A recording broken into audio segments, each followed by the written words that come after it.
na sa pagising ko ikaw ang katabi. Sana wag ka munang umuwi, dito ka hanggang gabi. Mga problema natin pwedeng isang tabi. Kapag wala ka dito di ako mapakali. Nabili mo ang santulad ko na makasalanan. Nung ikaw ay makilala din na mawala sa aking isipan. Nararamdaman ko hindi ko na mapipigilan. Mahal kita hindi ko man masabi ng harapan. Pasensya kung ganito, ngayon lang nagmahal. Hanggang tayo pag-ibig ko na parang bansagal.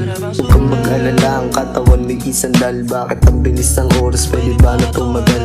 Ang ating pagsasama, pwede bang tumaas? Sa realidad na tayong dalawa walang makatakas. Pagmamahal mo ata ang makakalunas sa aking kalungkutan na walang katapusan. Akala ko noon ay wala nang halaga ang buhay ko, para bang mas lalong lalala.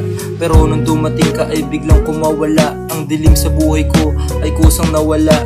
Ayokong lumayo kasi sa'yo ko nadama ang pagmamahal na di natagpuan dun sa iba. Kahit sana'y pwede basta ba kasama ka. Kapag merong tumutol matik yan ay dadapa.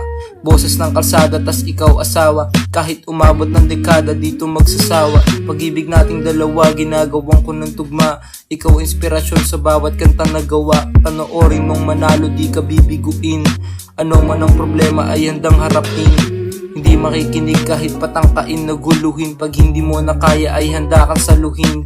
Hindi lalaruin, ika'y mamahalin. Pag di maipinta mo ka, ika'y aaliwin. Susuportahan ka sa lahat ng gusto mong gawin. Gusto mong gawin, gusto mong gawin.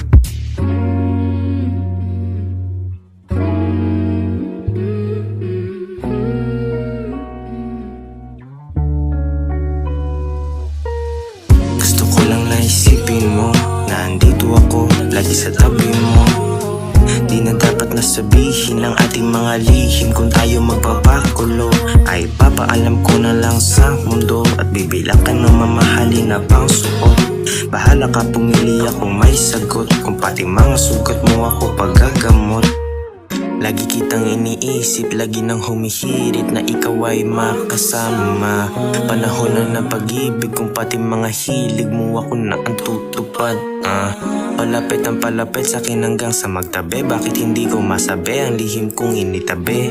Lagi mabilis ang tibok ng puso ko at suntok ng iyong kanta pagkulot ng iyong buhok.